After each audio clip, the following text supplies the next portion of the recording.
श्री दत्तप्रबोध अध्याय 35. सनतकुमार सप्तऋषी आदींना सगुण स्वरूपात दर्शन.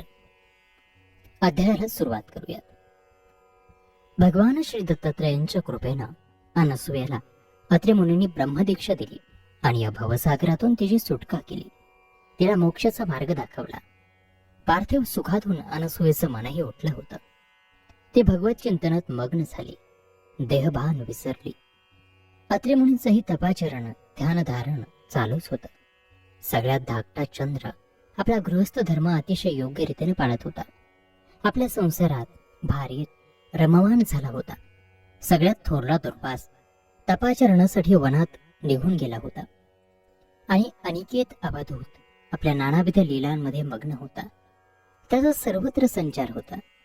अशाच एका वेळी त्याचं दर्शन घ्यायला सिंहाद्रीवर सनतकुमार सनकसचा पुत्र कपिल मुनींबरोबर आला. त्याच्याबरोबर नारद, भृगु आणि सप्तऋषीही आले.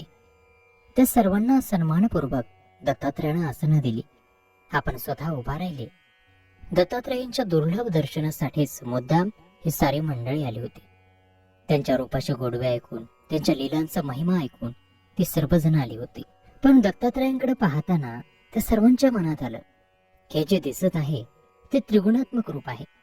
अगदी मूळ रूप कसं असेल ह्या अवधूताचं?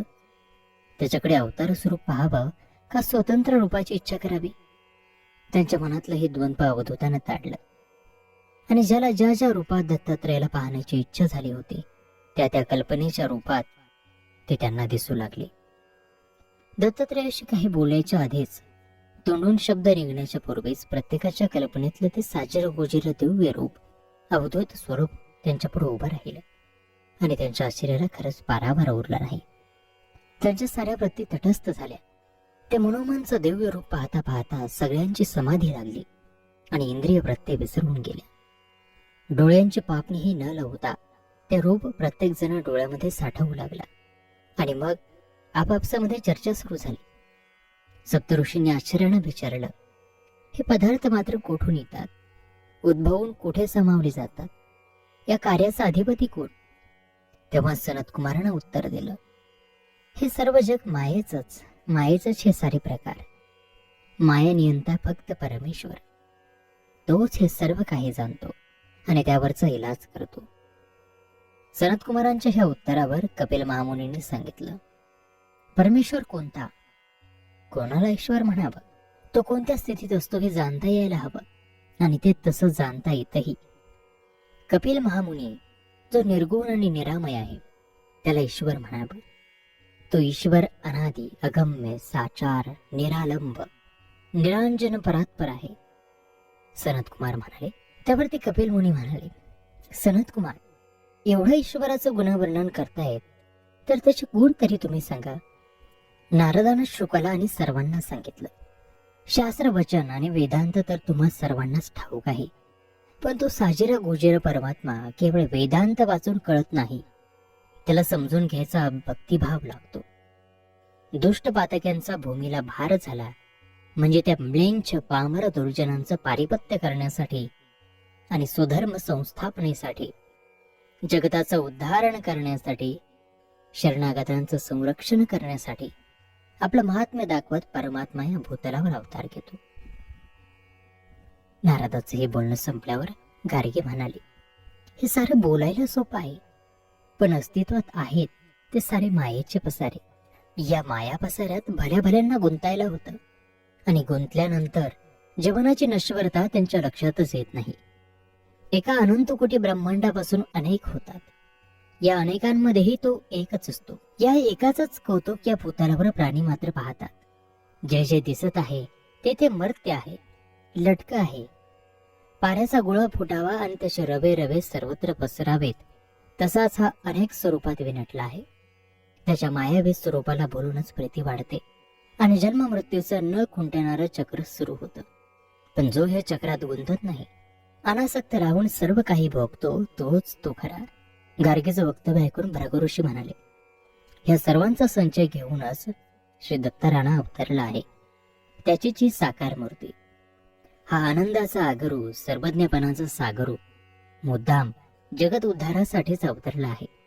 आणि म्हणूनच त्याच्या स्वरूप सुंदर त्या गोमट्या धानाकडे पाहताना आपण आपल्या सर्व जाणीवा विसरतो.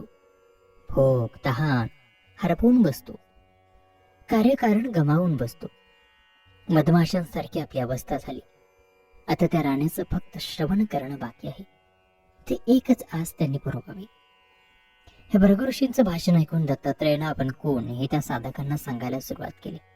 ते म्हणाले, हे सुज्ञांनो, मी पुरुष नाही, मी प्रकृती नाही, मी अंधही नाही, मी डोळस पण नाही. भास आभासाच्या मी पल्याड आहे. मी चालक नाही, मी पालक नाही, मी पांगळा वाचाळ नाही, वीट अविटाच्या पार आहे. मी रूप नाही, मी अरूप नाही, तेज नाही, दीप नाही, पुण्य नाही, पाप नाही, दया अगर कोपही नाही. मी गुण आणि गुणातीताच्या पार आहे. मला नाव नाही, तरीही मी अनाम नाही. मी कामी नाही, कर्मीही नाही. मला आसक्तीही नाही आणि भोगाची लालसाही नाही. तरीही मी अभोगी नाही. मी ज्ञानी नाही, अज्ञानी सुद्धा नाही. मूर्ख नाही आणि सुज्ञानही नाही. प्राज्ञ अप्राज्ञ नाही. तसा मी कोणीच नाही. क्षर नाही, अक्षर नाही, आपला नाही, परका नाही. मला आप्त नाहीत, पण तरीही मी अनाप्त नाही. फक्त सर्वांतर सर्वात्मा मी आहे. दूर अगर लांब या मर्यादा मला नाहीत. सर्व व्यापून मी वेगळाच आहे. माझ्याशिवाय कुठंच ठाव देता नाही. माझ्याशिवाय वेगळं असं काहीच काढता येत नाही. मी माता पिता नाही, मला बंधू चुलता नाही, भगिनी भ्राता तर नाहीच. माझी पत्नीही कोणी नाही, मला परिवारही नाही. मीच माझं सर्वस्व आहे. मीच अवघ स्वरूप व्यापून उरलो आहे. पाहायला गेलो तर अनेक विध रूपविलासात माझा मीच मला दिसतो. आकार विकारादी होतो. सर्व साक्षीत्व व्यापूनही वेगळा उरतो आणि ब्रह्माच मी पदाला पावतो. माझी वस्तू तर तुमच्याच हातात आहे. तुमच्यापासून मला कोण विश्रांती देणार? तुमच्या प्रेमभक्तीसाठी मी तुम्हाला भावेल तसा भासतो आणि सगुण होतो. आपला मीपणा सोडून अहंकाराचा त्याग करून जेव्हा तुम्ही माझ्या जवळ येता, माझ्या सलगेची खूण साधता, तेव्हा त्या प्रेमाला बघून मी तुमच्या इच्छेप्रमाणे सगुण होतो. माझी अवतार संख्या साधारण 24. तशी ती मोजताही येणार नाही. स्थूल मारणं मी ते सांगितले. भक्तांसाठी आणि भाविकांसाठी त्या त्या रूपात प्रगटणं हे मला भाग पडतं. या अवतारांची गणना कधीही तुम्हाला वेद पुराणांमध्ये आढळणार नाही. फक्त भक्तगणांनाच ते वचन कोण कळते. माझे नाम आणि रूपाला अंत नाही आणि म्हणूनच मी अनंत आहे आणि तुम्ही सारे ह्या अनंताच्या आत आहात आणि तुम्ही सारे ह्या अनंताच्या आत आहात. या अनंता व्यतिरिक्त जगात दुसरं काहीही नाही. तुमची माझ्यात वसण्याची इच्छा असते तेव्हा मी तुमच्यात विराजमान होतो. रत्न किंकिळ मग वेगळा उरतच नाही. उभयतांची कांती सुवर्णमयच होऊन जाते. सद्गुरूंचे अमृताचे बोल ऐकून सर्वजण स्वानंदाने डोलू लागले. प्रेमाच्या कल्लोळात बुडून गेले आणि सगुण रूपी अवधूताचा जयघोष करू लागले.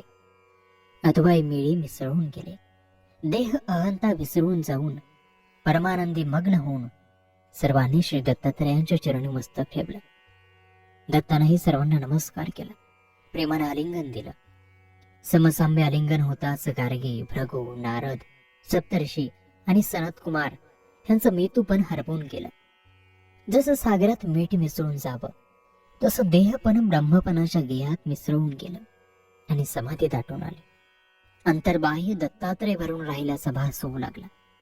साऱ्या वृत्ती देहातीत झाल्या. तेव्हा नारद म्हणाले, हे सर्व विपरीत होत आहे. दत्तात्रयाला सावध करायला हवं. त्यासाठी ऋषीमुनींनी गायनाला प्रारंभ केला आणि भक्तिभावानं आळवलेल्या त्यांच्या गायनाला यश आलं. ते करुणास्तवन ऐकून दत्त सावध झाले.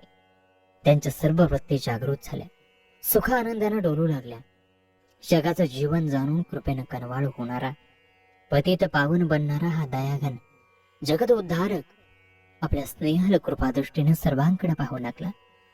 त्याच्या त्या अत्यंत तेजस्वी, शीतल, प्रसन्न कृपादृष्टीचा लाभ घेऊन सारे खुश झाले आणि पावन झाले. त्याच्या प्रत्येक स्थिरावल्या, संतोषल्या. त्याने पुन्हा एक वार दत्तात्रयाला आलिंगन दिलं आणि स्वगृही प्रयाण केलं. श्री दत्तात्रयांच्या कृपेनं ते धन्य झाले. त्यांचा उद्धार झाला. श्री दत्तात्रयाला प्रसन्न करून घेण्यासाठी, त्याची कृपा प्राप्त होण्यासाठी विधी पुरस्तर मंत्राचं ग्रहण करायला हवं आणि त्या मंत्राचा जप करायला हवा. ध्यानधारणा, आसनाधिपत्य सांभाळायला हवे. तो मंत्र अश्वत्थ, तुळस, औदुंबर, आवळी, वड किंवा पिंपळ अशा पवित्र स्थळी जपावा. तीर्थक्षेत्र, मंदिर, अगर नदीतीरही उत्तम. मंत्र जपताना अत्यंत सुचिरभूत होऊन दांभिकतेचा त्याग करून तो जपावा. त्या नामघोषानं दत्तात्रयाची कृपा संपादन करता येईल. आणि अशा प्रकारे दत्तप्रबोध ग्रंथातील हा 35वा अध्याय या ठिकाणी समाप्त होत आहे. पुढील अध्यायामध्ये आपण मच्छिंद्रनाथ आणि गोरक्षनाथ यांच्या जन्मकथा पाहणार आहोत. तेव्हा पुढील असं दिव्य अध्याय पाहायला विसरू नका.